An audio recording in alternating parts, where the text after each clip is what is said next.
ಎಲ್ಲ ಮುಳಬಾಗಿಲು ಮಹಾಜನತೆಗೆ ಹೃದಯಪೂರ್ವಕ ನಮಸ್ಕಾರಗಳು. ಇವತ್ತಿನ ದಿನ ಒಂದು ಒಳ್ಳೆ ವಿಚಾರನ ನಿಮ್ಮಲ್ಲಿ ಹಂಚ್ಕೊಳ್ಳೋಣ ಅಂತ ಹೇಳ್ಬಿಟ್ಟು ಈ ಒಂದು ಮಾಧ್ಯಮ ಮಿತ್ರರ ಮುಖಾಂತರ ನಿಮ್ಮ ಮುಂದೆ ಬಂದಿದ್ದೀನಿ. ಏನು ವಿಚಾರ ಅಂದರೆ, ದ ರೂಲರ್ಸ್ ಅನ್ನೋ ಒಂದು ಅದ್ಭುತವಾದಂಥ ಚಲನಚಿತ್ರ ಇದೇ ತಿಂಗಳು 30ನೇ ತಾರೀಕು, ಆಗಸ್ಟ್ 30ನೇ ತಾರೀಕು ಎಲ್ಲ ಸಿನಿಮಾ ಮಂದಿರಗಳಲ್ಲಿ ಕರ್ನಾಟಕದಾದ್ಯಂತ ಎಲ್ಲ ಕಡೆ ರಿಲೀಸ್ ಆಗ್ತಾ ಇದೆ. ಮುಳಬಾಗಿಲಿನಲ್ಲೂ ಕೂಡ ರಿಲೀಸ್ ಆಗ್ತಾ ಇದೆ. ಎಲ್ಲ ವಿಚಾರಗಳಲ್ಲಿನೂ ಮುಳಬಾಗಿಲು ಜನತೆ ನನ್ನನ್ನು ಬೆಳೆಸೋದ್ರಲ್ಲಿ ಮುಖ್ಯ ಪಾತ್ರ ವಹಿಸಿದ್ದೀರಾ. ಅವತ್ತಿಂದ ಇವತ್ತಿನ ತನಕ ಅದೇ ರೀತಿ ಬೆಳೆಸ್ಕೊಂಡ್ ಬಂದಿದ್ದೀರಾ. ಈ ಸಿನಿಮಾನೂ ಅಷ್ಟೇ, ದಯವಿಟ್ಟು ಗೆಲ್ಲಿಸಿ. ಯಾಕೆಂದ್ರೆ ದಿ ಪವರ್ ಆಫ್ ಕಾನ್ಸ್ಟಿಟ್ಯೂಷನ್ ಅಂದ್ರೆ ನಾವು ಬರ್ತಾ ಇರೋಂಥದ್ದೇ ನಮ್ಮ ಸಂವಿಧಾನದ ಶಕ್ತಿಯನ್ನು ತೋರಿಸೋದಕ್ಕೆ. ಇಷ್ಟು ದಿನಗಳ ಕಾಲ ಭಾರತ ದೇಶದ ಸಂವಿಧಾನವನ್ನಾಗಲಿ ಅಥವಾ ಬಾಬಾ ಸಾಹೇಬ್ ಅಂಬೇಡ್ಕರ್ ಅವ್ರನ್ನಾಗಲಿ ಯಾವ ಸಿನಿಮಾಗಳಲ್ಲಿನೂ ತೋರಿಸುವಂಥ ಪ್ರಯತ್ನ ಮಾಡಿಲ್ಲ. ನಮ್ಮ ಕನ್ನಡ ಚಲನಚಿತ್ರ ರಂಗದಲ್ಲಿ ಮೊಟ್ಟ ಮೊದಲನೇದಾಗಿ ಮಾಡಿದ್ದೀವಿ. ತುಂಬ ಅದ್ಭುತವಾಗಿ ಮೂಡಿ ಬಂದಿದೆ. ಅಶ್ವಥ್ ಬಳಗೆರೆ ಅವರು ಕೋಟ್ಯಾಂತರ ರೂಪಾಯಿ ದುಡ್ಡು ಹಾಕಿ ಈ ಸಿನಿಮಾನ ಮಾಡಿದ್ದಾರೆ. ದಯವಿಟ್ಟು ಎಲ್ಲರೂ ಸೇರಿ ಮುಳಬಾಗಿಲು ಜನತೆ ಈ ಸಿನಿಮಾನ ಗೆಲ್ಲಿಸ್ಬೇಕು ಅಂತ ಹೇಳ್ಬಿಟ್ಟು ತಮ್ಮಲ್ಲಿ ಮನವಿ ಮಾಡ್ತಾ ಇದ್ದೀನಿ. Thank you so much. ಜೈ ಭೀಮ್. ಸಡನ್ ಆಗಿ ನೀವು ಹೋರಾಟಗಾರರಾಗಿ ಹೌದು ನೀವು ಫಿಲ್ಮ್ ಲೈನ್ ಬಂದ್ಬಿಟ್ಟಿದ್ದೀರಾ, ಏನು ಸರ್? ಅದು ಇತ್ತೀಚೆಗೆ ನಾವು ನೋಡ್ತಾ ಇರೋದಾದ್ರೆ ಈ ಜಾತಿ ವಿಚಾರಗಳಲ್ಲಿ ಬೇಕಾದಷ್ಟು ಈ ಕ್ಯಾಸ್ಟು ಅದು ಇದು ಅಂತ ಹೇಳ್ಬಿಟ್ಟು ಪಾಪ ಬಡತನದಲ್ಲಿರುವಂಥ ಹೆಣ್ಮಕ್ಳನ್ನ ಜಾಸ್ತಿ ಜನರನ್ನ ಮೋಸ ಮಾಡ್ತಾ ಇದ್ದಾರೆ ಸರ್. ಈ ಸಿನಿಮಾ ಯಾವುದೇ ಒಂದು ಜಾತಿಗೆ ಸೀಮಿತ ಅಲ್ಲ ಸರ್. ಬಡತನದಲ್ಲಿರುವಂಥ ಹೆಣ್ಮಕ್ಳನ್ನ ಶ್ರೀಮಂತರು ಯಾವ ಥರ ಅವರು ಆ ಹೆಣ್ಮಕ್ಳಿಗೆ ಮೋಸ ಮಾಡ್ತಾರೆ ಅಂತ ಹೇಳ್ಬಿಟ್ಟು ತುಂಬ ಅದ್ಭುತವಾಗಿ ಒಂದು ತೋರಿಸ್ಬೇಕು. ಇಲ್ಲ ಒಂದು ಕಡೆ ಸಮಾಜನ ಪರಿವರ್ತನೆ ಮಾಡುವಂಥ ಶಕ್ತಿ ಇರೋವಂಥದ್ದು ಈ ಸಿನಿಮಾ ಚಿತ್ರರಂಗಕ್ಕೆ ಸರ್. ಹಾಗಾಗಿ ಎಲ್ಲ ಹೆಣ್ಮಕ್ಳಿಗೂ ಒಂದು ಬುದ್ಧಿ ಕಲಿಸುವಂಥ ಒಂದು ಪ್ರಯತ್ನ ದ ರೂಲರ್ಸ್ ಮುಖಾಂತರ ಆ ಸಿನಿಮಾ ಮಾಡಬೇಕಾಯ್ತು.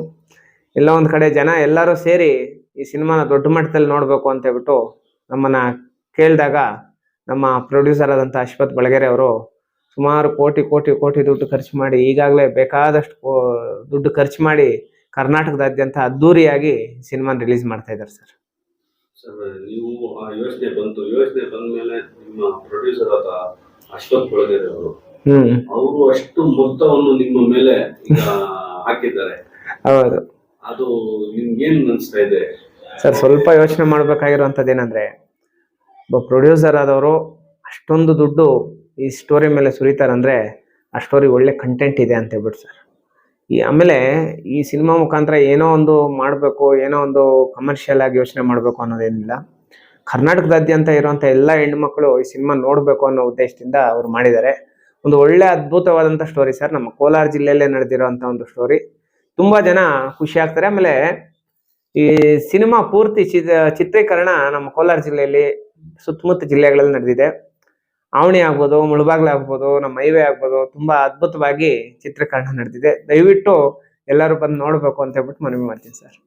ಮತ್ತೆ ಈಗ ಫಿಲ್ಮ್ ಜೊತೆಗೆ ನಿರಂತರ ಹೋರಾಟಗಳು ಕೂಡ ಹೌದು.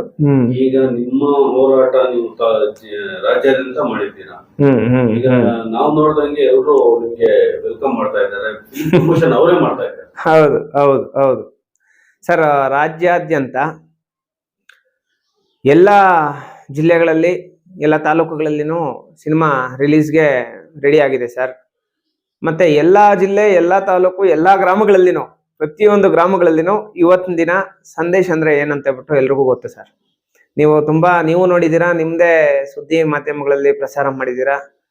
ನಾವು ಎಷ್ಟೆಷ್ಟು ಕಷ್ಟಪಟ್ಟಿದೀವಿ. ಬಂಡಳ್ಳಿ ಗಲಾಟೆ ಆದಾಗ, ಬಂಡಳ್ಳಿ ಒಂದು ನಮ್ಮ ಜನಕ್ಕೋಸ್ಕರ ಮನೆಗಳು ನಡೆಸೋಂಥ ಸಂದರ್ಭದಲ್ಲಿ ನಾವೆಷ್ಟು ಕಷ್ಟಪಟ್ವಿ. ನಮ್ಮ ಜನಕ್ಕೋಸ್ಕರ ಕೇಸ್ ಹಾಕೊಂಡು ಈಗಲೂ ನಾವು ಕೋರ್ಟ್ಗಳಿಗೆ ಓಡಾಡುವಂಥ ಕೆಲಸ ಮಾಡ್ತಾ ಇದ್ದೀವಿ. ಪರವಾಗಿಲ್ಲ ಸರ್, ಏನಾದರೂ ಆಗಲಿ. ನಾನು ಫಸ್ಟ್ ಹೇಳ್ತೀನಿ, ಬಡವ್ರಿಗೆ ಒಂದು ಒಳ್ಳೇದಾಗುತ್ತೆ, ಒಂದು ಅನುಕೂಲ ಆಗುತ್ತೆ ಅಂದ್ರೆ ನಾನು ಪ್ರಾಣ ಹೋದ್ರೂ ಪರವಾಗಿಲ್ಲ, ನಾನು ಯಾವತ್ತೂ ಜನರ ಪರವಾಗಿ ನಿಂತ್ಕೊಂತೀವಿ ಅಂತ ಹೇಳ್ಬಿಟ್ಟು ಹೇಳಿದ್ದೆ. ಅದೇ ಥರ ಎಲ್ಲೋ ಒಂದು ಕಡೆ ಜನನೇ ಇವತ್ತಿನ ದಿನ ನನ್ನನ್ನು ಈ ಒಂದು ಸ್ಥಾನಕ್ಕೆ ತಗೊಂಡು ಬಂದು ನಿಲ್ಸಿದ್ದಾರೆ. ತುಂಬಾ ಖುಷಿ ಆಗುತ್ತೆ ಸರ್, ತುಂಬಾ ಖುಷಿ ಆಗುತ್ತೆ. ಇಲ್ಲಿ ಯಾವ ತರ ಅಭಿಮಾನಿಗಳಿದಾರೋ ರಾಜ್ಯ ಪೂರ್ತಿ ಅದೇ ತರ ಅಭಿಮಾನಿಗಳಿದ್ದು ಎಲ್ಲಾದ್ರೂ ಹೋಗಿ ಒಂದ್ ಕಡೆ ಒಂದು ಟೀ ಕುಡಿಯಕ್ಕೆ ಕಾಫಿ ಕುಡಿಯಕ್ಕೆ ಎಲ್ಲಾದ್ರೂ ಒಂದ್ ಕಡೆ ಹೋಗಿ ನಿಂತ್ಕೊಂಡ್ರೆ ಅಲ್ಲಿ ಬಂದು ಹುಡುಗರು ಮಾತಾಡಿಸಿ ಫೋಟೋ ತಗೊಂತಾರೆ. ತುಂಬಾ ಖುಷಿ ಆಗುತ್ತೆ ಸರ್. ಇಲ್ಲ ಒಂದ್ ಕಡೆ ಅಷ್ಟು ವರ್ಷಗಳ 14 ವರ್ಷಗಳ ಕಾಲ ನಾವು ಮಾಡಿರೋಂಥ ಸಮಾಜ ಸೇವೆ ಇವತ್ತು ಜನ ನಮ್ಮನ್ನ ಗುರುತಿಸಿ ಈಗ ಈ ಒಂದು ಚಲನಚಿತ್ರ ರಂಗಗಳಲ್ಲಿ ಒಂದು ಹೀರೋ ಆಗಿ ಮಾಡಿ ನಿಲ್ಲಿಸಿದ್ದಾರೆ ಸರ್. ಎಲ್ಲಾ ಜನತೆಗೂ ನಾನು ಧನ್ಯವಾದಗಳು ತಿಳಿಸ್ತೀನಿ ಸರ್. ಅಂತರ್ಜಾತಿ ವಿಭಾಗಗಳಲ್ಲಿ ಹಿಸ್ಟ್ರಿ ಮಾಡಿದ್ದೀರಾ, ಮತ್ತೆ ಹೋರಾಟಗಳು ಮಾಡಿದ್ದೀರಾ, ಫಿಲಿಂ ರಿಲೀಸ್ ಆಗ್ತಾ ಇದೆ. ಮುಂದೆ ಬರೀ ಫಿಲ್ಮಿನ ಹೋರಾಟ ನಿರಂತರ ಇರುತ್ತಾ ಸರ್? ಈಗ ಸಿನಿಮಾ ಮಾಡಿರೋಂಥದ್ದು ಒಂದೇ ಉದ್ದೇಶ ಏನಂದ್ರೆ ಒಂದಷ್ಟು ಹೆಣ್ಣು ಮಕ್ಕಳಿಗೆ ಒಂದಷ್ಟು ಬುದ್ಧಿ ಬರಲಿ ಅಂತ ಹೇಳ್ಬಿಟ್ಟು ನನ್ನ ಪ್ರಾಣ ಇರೋ ತನಕ, ನನ್ನ ಉಸಿರಿರೋ ತನಕ ಹೋರಾಟ ನಡೀತಾನೆ ಇರ್ತಿತ್ತು ಸರ್. ಹೋರಾಟ ಯಾವುದೇ ಕಾರಣಕ್ಕೂ ನಿಲ್ಲಲ್ಲ. ಬಟ್ ಈಗ ಇತ್ತೀಚೆಗೆ ಈ ಚಲನಚಿತ್ರದ ಈ ಚಿತ್ರೀಕರಣ ಮತ್ತೆ ಈ ಪ್ರೋಗ್ರಾಮ್ಸು ಮತ್ತೆ ಈ ಪ್ರಮೋಷನ್ಸ್ ಇರೋದ್ರಿಂದ ಒಂದಷ್ಟು ಹೋರಾಟಗಳು ಆದ್ರೂ ಸುಮಾರು ಕಡೆ ನನ್ನಿಂದ ಆಗಿರೋಂಥ ಹೋರಾಟಗಳು ಮಾಡಿದ್ದೀನಿ. ಹೋರಾಟ ಯಾವುದೇ ಕಾರಣಕ್ಕೂ ನಿಲ್ಲಲ್ಲ ಸರ್. ಈಗ ಯಾವ್ಯಾವುದ್ರಲ್ಲಿ ನಾವು ಹಿಸ್ಟ್ರಿ ಕ್ರಿಯೇಟ್ ಮಾಡಿದ್ದೀವೋ, ಹಿಸ್ಟ್ರಿ ಎಲ್ಲ ರೆಕಾರ್ಡ್ಸ್ ಬ್ರೇಕ್ ಮಾಡಿದ್ದೀವೋ, ಅದೇ ತರ ಮುಂದಕ್ಕೆ ಹಂತವಾಗಿ ಎಲ್ಲ ರೆಕಾರ್ಡ್ಸು ಪುಡಿ ಮಾಡ್ತೀವಿ ಸರ್. ಈ ಸಿನಿಮಾನು ಅಷ್ಟೇ 30ನೇ ತಾರೀಕು ಓವರ್ ಆಲ್ ಕರ್ನಾಟಕ ಬಾಕ್ಸ್ ಆಫೀಸಲ್ಲಿ ದೊಡ್ಡ ಮಟ್ಟದ ಸದ್ದು ಮಾಡುತ್ತೆ ಅಂತ ಹೇಳ್ಬಿಟ್ಟು ಹೇಳ್ತೀನಿ ಸರ್. ಸರ್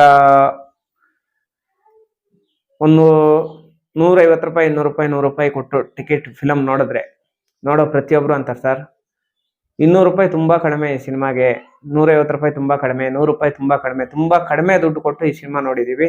ತುಂಬಾ ಒಳ್ಳೆ ದೊಡ್ಡ ಮೆಸೇಜ್ ಇರುವಂತ ಒಂದು ಸಿನಿಮಾ. ಈ ಸಿನಿಮಾನ ಎಲ್ಲರೂ ಸೇರಿ ಗೆಲ್ಸ್ಬೇಕು ಅಂತ ಹೇಳ್ಬಿಟ್ಟು ಮೌತ್ ಟಾಕ್ ಆಗುತ್ತೆ. ಅದ್ರ ಜೊತೆಗೆ ಎಲ್ಲರಿಗೂ ಸಿಗುವಂತ ಮೆಸೇಜ್ ಏನಂದ್ರೆ ಸರ್, ಎಲ್ಲಾ ತಂದೆ ತಾಯಿಗಳು ಅವ್ರ ಮನೇಲಿರೋಂಥ ಹೆಣ್ಣು ಮಕ್ಕಳನ್ನ ಕರ್ಕೊಂಡೋಗಿ, ಅಂದ್ರೆ ಒಂದ್ಸರಿ ಸಿನಿಮಾ ನೋಡಿದ್ರೆ ಅವ್ರ ಮನೇಲಿರೋಂಥ ಹೆಣ್ಣು ಮಕ್ಕಳನ್ನ ಕರ್ಕೊಂಡೋಗಿ ಇನ್ನೊಂದ್ಸರಿ ಫಿಲಮ್ ತೋರಿಸ್ತಾರೆ. ಆ ಫಿಲಮ್ ನೋಡಿರೋಂಥ ಹೆಣ್ಣು ಮಕ್ಕಳು ಬುದ್ಧಿ ಕಲಿತಾರೆ.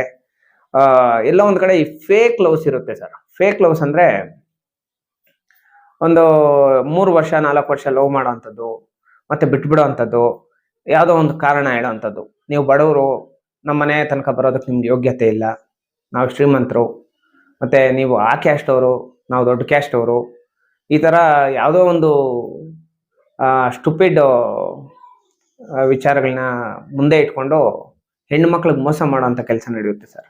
ನಾವು ಸಿನಿಮಾಗಳಲ್ಲಿ ಏನು ತೋರಿಸಿದೀವಿ ಅಂದ್ರೆ, ನೀವು ಎಡುವ ಟೈಮಲ್ಲೇ ಎಡವಬೇಡ್ರಿ, ತಂದೆ ತಾಯಿ ಮಾತು ಕೇಳ್ರಿ, ತಂದೆ ತಾಯಿ ತುಂಬಾ ಕಷ್ಟಪಟ್ಟು ನಿಮ್ಮನ್ನು ಸಾಕ್ತಾ ಇರ್ತಾರೆ ಅಂತ ಹೇಳ್ಬಿಟ್ಟು ಒಂದು ಒಳ್ಳೆ ಅದ್ಭುತವಾದಂಥ ಮೆಸೇಜ್ ಕೊಟ್ಟಿದ್ದೀವಿ ಸರ್.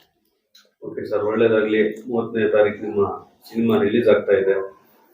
ಒಳ್ಳೆ ಯಶಸ್ಸನ್ನು ಕಾಣಲಿ ಮತ್ತು ಇನ್ನೂ ಮುಂದಿನ ದಿನಗಳಲ್ಲಿ ಇದೇ ರೀತಿ ಸಿನಿಮಾಗಳನ್ನು ಬರಲಿ ಅಂತ ನಾವು ಕೂಡ ಶುಭ ಹಾರೈಸ್ತೀವಿ sir. Thank you so much sir. ಇದೇ ನಮ್ಮ ಮುಳಬಾಗಿಲು ಚಿತ್ರಮಂದಿರದಲ್ಲಿ ರಿಲೀಸ್ ಆಗ್ತಾ ಇದೆ. ನಿಮ್ಮ ಆಶೀರ್ವಾದ ಅವತ್ತಿಂದ ಇವತ್ತಿನ ತನಕ ನೀವು ನಮ್ಮನ್ನ ಮುಳಬಾಗಿಲು ನ್ಯೂಸ್ ಅವರು ಅಷ್ಟೇ ಕಾಪಾಡ್ಕೊಂಡು ಬಂದಿದ್ದೀರಾ. ಮುಂದಕ್ಕೂ ಇದೇ ತರ ನಿಮ್ಮ ಆಶೀರ್ವಾದ ನಮ್ಮ ಮೇಲೆ ಇರ್ಬೇಕು ಅಂತ ಹೇಳ್ಬಿಟ್ಟು ಮನವಿ ಮಾಡ್ತೀನಿ sir. Thank you so much. ನಮಸ್ಕಾರ ಸರ್.